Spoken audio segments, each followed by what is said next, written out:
Lesson number 6. Simple Present Tense. Antes que nada, recordemos, por favor, la estructura mínima o básica de una oración. Tenemos el sujeto, el verbo y el complemento. ¿Ok? Entonces, sujeto o pronombre, el verbo y el complemento, para poder crear o construir nuestras oraciones afirmativas, negativas e interrogativas. Hoy vamos a trabajar lo que es el presente simple.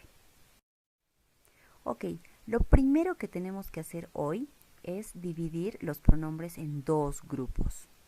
Voy a dividir en un primer grupo a los pronombres I, we, you y they, y en otro grupo o bloque a los pronombres he, she, it. ¿Por qué? Por una sencilla razón. Cuando trabajamos con los pronombres he, she, it, al verbo se le va a agregar una S. Al verbo le agregamos una S. En tanto que al grupo I, we, you, they, el verbo va a ir en su forma base, original, infinitiva o sin cambios, tal como me aparece en el diccionario. Con todos los pronombres I live, you will live, we live, they live. Aparece sin ningún cambio. Pero con he, she, it, ¿qué sucede? He lives, she lives, it lives. Ah, ya. ¿Qué ha sucedido? Al verbo le ha agregado una S.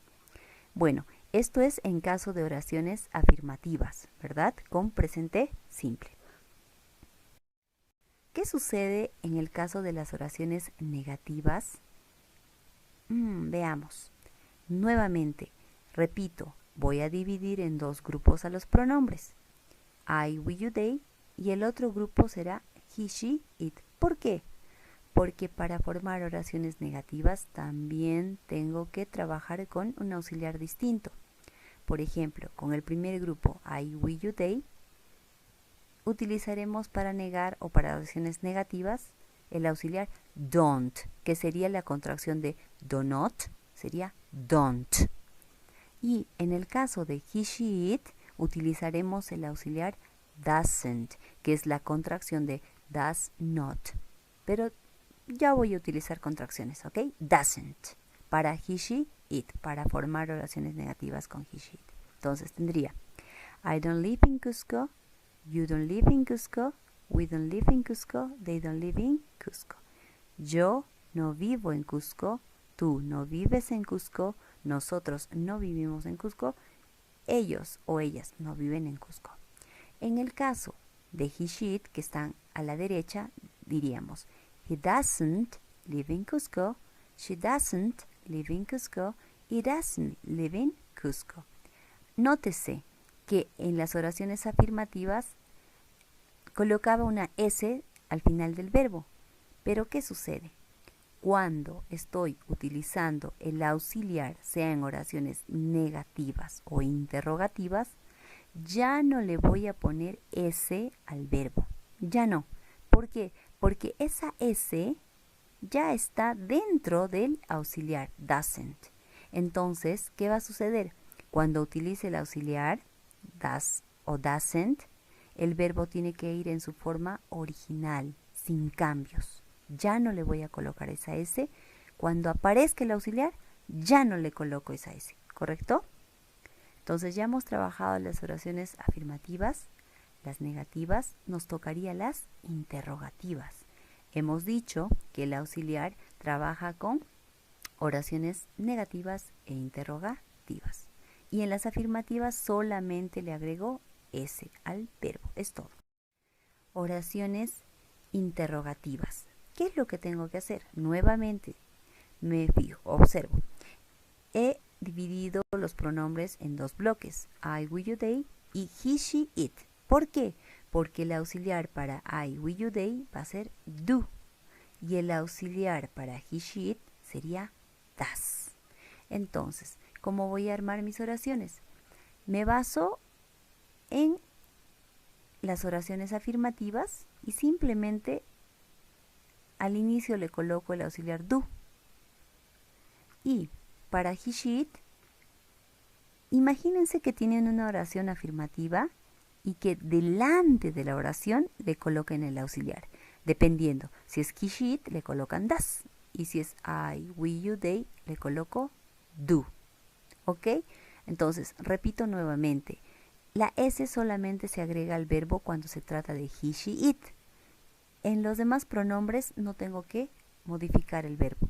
Entonces, ¿qué va a ocurrir? Cuando yo utilice el auxiliar doesn't o does, el verbo tiene que ir en su forma original, base, sin cambios. Repito, la S solamente es para las oraciones afirmativas, no para las oraciones interrogativas ni negativas, porque ya estoy utilizando el auxiliar. Y si yo le coloco una S o hago algún cambio en el verbo, estaría haciendo doble trabajo y no lo debemos hacer de esa forma, ¿ok? Finalmente, dice, debes revisar la teoría, especialmente el spelling. ¿Qué vendría a ser el spelling? Las reglas o la ortografía. Entonces, dice la regla que para oraciones afirmativas con el pronombre he, she o it, al verbo le tengo que agregar una S al final. Esa es la regla. Pero ustedes saben que toda regla tiene su excepción o tiene excepciones. Entonces, ¿qué es lo que tengo que hacer? Observe bien. En la conjugación tengo acá pronombre sujeto y un verbo, ¿no es cierto?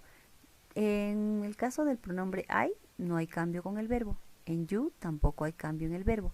Pero con los pronombres he, she, it, le tengo que agregar una S. Por regla, he, she, it, al verbo le agrego una S. Y los demás no han modificado. Pero ¿qué va a suceder? Hemos dicho que toda regla tiene excepciones. Entonces, ahí entramos al tema de spelling, que sería ortografía.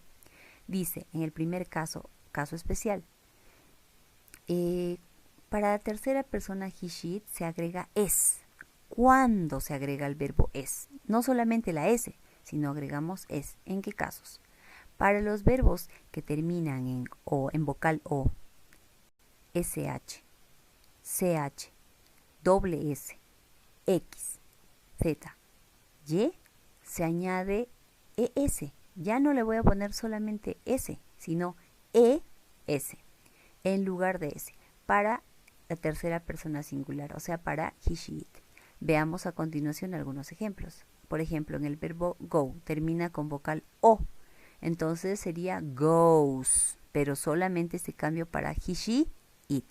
Y así tenemos otros ejemplos. Por ejemplo, wish, wishes. Muy bien.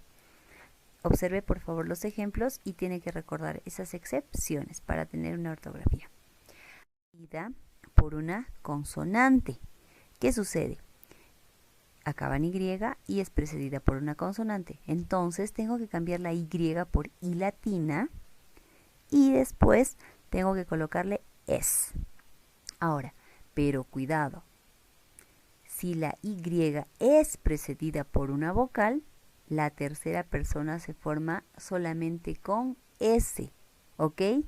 Entonces, si la Y es precedida por una vocal, en ese caso solamente le agrego S. Ya no hago IES, no. Es una desinencia estándar. Por ejemplo, buy. El verbo es comprar, buy. ¿Qué hago? Si es que estuviera precedida la Y por una consonante, tendría que cambiar por I latina ES. Pero me está diciendo que no. Cuando este verbo termina en Y, pero es precedido por una vocal, entonces tendría que simplemente agregarle la S. O sea, hacer lo que hago en los casos de la regla general. Por ejemplo, buy, buys. Simplemente le he agregado una S. Esos serían los casos especiales que tengo que recordar. Aquí puedo ver en esta imagen oraciones con distintos verbos, pero estoy trabajando solamente con los pronombres I, you, we, you y they. En esta imagen no aparece para nada el pronombre he, she, it. Si yo trabajara con he, she, it en oraciones afirmativas, tendría que colocarle al final del verbo la S. Pero como estoy trabajando con pronombres diferentes de he, she, it, simplemente el verbo va a ir sin modificaciones, tal como es originalmente.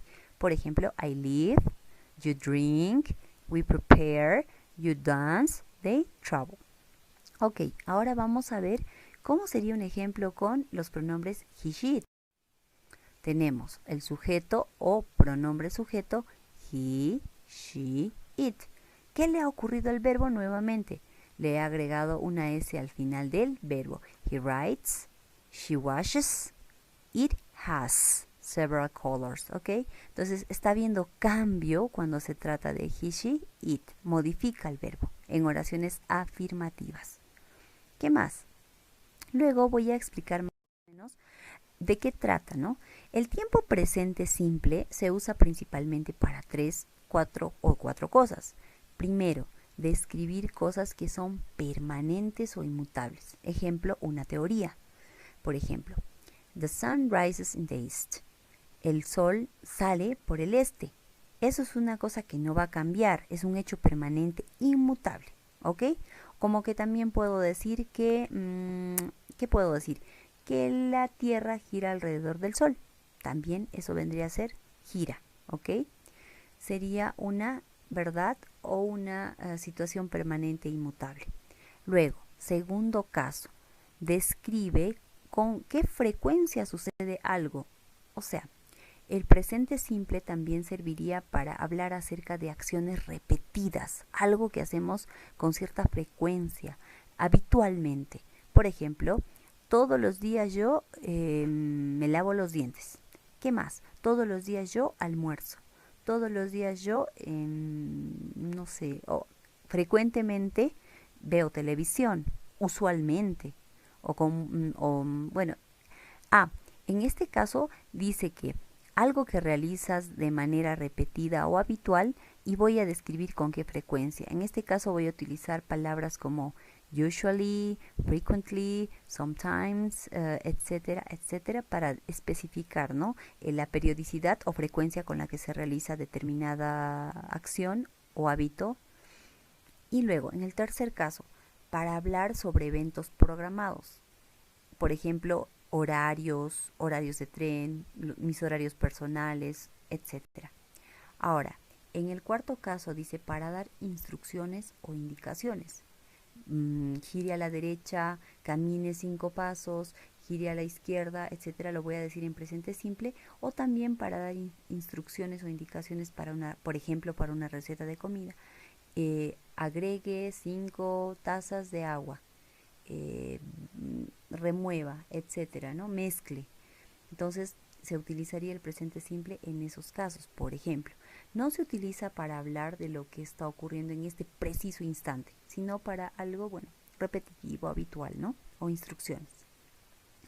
Por ejemplo, I wake up, I get up, I take a shower, I get dressed, I comb my hair, I have breakfast, I go to work, I start to work, I answer my emails, I have lunch, I finish work, I arrive home, I feed the dog, I cook dinner, I have dinner, I watch TV, I go to bed, I fall asleep. Son algunas acciones que habitualmente realizamos, ¿verdad?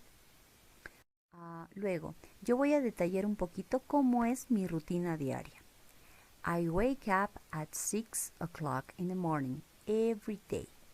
Then after, I comb my hair after brushing my teeth, right? Then after, what I do?